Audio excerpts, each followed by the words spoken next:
quoi le mandat de l'ISMER?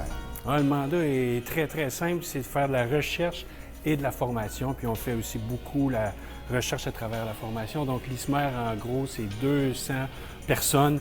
On forme la prochaine génération de scénographes sur des enjeux qui sont d'importance planétaire, qu'on pense au changement climatique, l'érosion côtière, l'acidification des océans, le manque d'oxygène, les pêches, l'aquaculture, le bruit sous-marin, la contamination. Donc on a des experts dans tous ces domaines-là.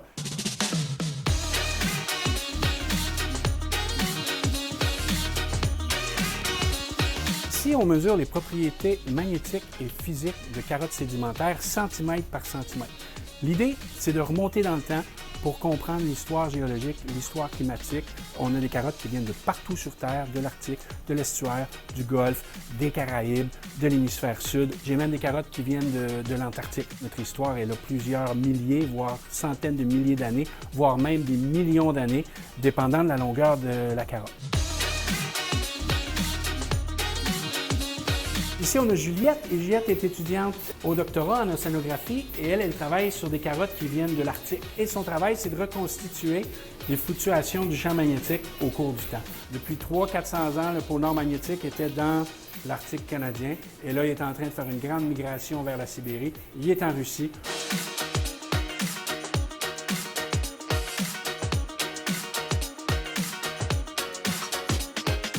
On est dans un de nos labos de biologie où on regarde le zooplancton, donc les organismes qu'on peut retrouver dans la colonne d'eau. On va en mer sur des navires, des gros navires, des plus petits navires, partout, donc de l'Arctique, dans l'estuaire et le golfe du Saint-Laurent. Et ensuite, on fait une analyse de base comme ça au laboratoire. Ce qu'on fait, c'est vraiment le dénombrement et l'identification taxonomique des différentes espèces de zooplancton qu'on va retrouver dans la colonne d'eau.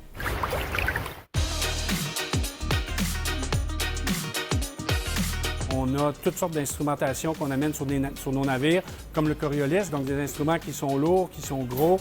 On a aussi 2 petits navires qui nous permettent de faire des travaux côtiers avec faible tirant d'eau, donc très près de la côte. Et donc un entrepôt, comme vous voyez ici, c'est capital pour un institut de recherche, donc il faut absolument qu'on réussisse à mettre ou placer, faire la maintenance de tous nos instruments. Et on a même ici, comme tu vois, là, des différents congélateurs qui nous permettent de préserver nos échantillons là, pour de longues durées.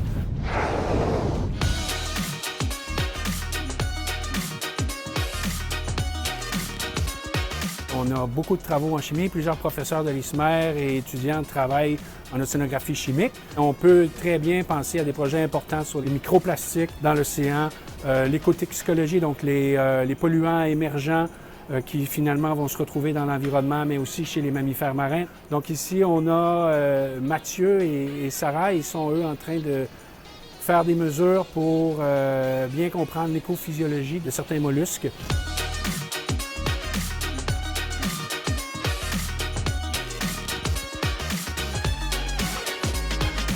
On se retrouve dans la station aquicole. C'est une infrastructure qui est vraiment unique au Canada. C'est la seule infrastructure de ce type. Donc, c'est une station de recherche côtière en milieu estuarien. Donc, on travaille beaucoup sur l'effet des changements climatiques sur différentes espèces. Ce qu'on fait, c'est qu'on pompe de l'eau du Saint-Laurent.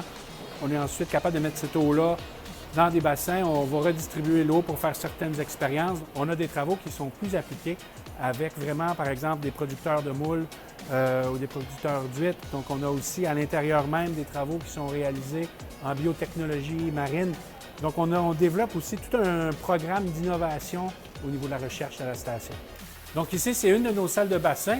On a des ombles fontaines et l'objectif, c'est de réussir à ensemencer ces poissons-là, à les faire grandir et à voir comment ils consomment l'énergie. Tous nos bassins sont contrôlés par ordinateur, donc ce qui nous permet d'avoir vraiment un excellent contrôle sur nos expériences. Quels sont les projets d'avenir à l'ISMER? Il y en a beaucoup. Donc, au cours des 2 dernières années, on a recruté plusieurs nouveaux professeurs. On recrute en ce moment même 2 nouveaux professeurs. On recrute des étudiants au doctorat en ce moment avec toutes sortes de programmes de bourse. La cellule est divisée en 2. Au cours des dernières années, l'ISMER, l'UQAR, s'est positionné vraiment comme un joueur important, incontournable en recherche dans le maritime. Donc, on a par exemple le Réseau Québec maritime et l'Institut France-Québec maritime, donc qui sont dirigés en partie avec des professeurs de l'ISMER. On a appliqué sur des grosses demandes de subventions au niveau fédéral et on attend la réponse au cours des prochains jours, prochaines semaines. 155 millions donc pour trouver des solutions face au changement climatique, donc des demandes d'envergure qui pourraient nous permettre vraiment de transformer la recherche et de trouver des solutions. Guillaume Saint-Onge, merci infiniment pour cette belle visite. Ça fait plaisir.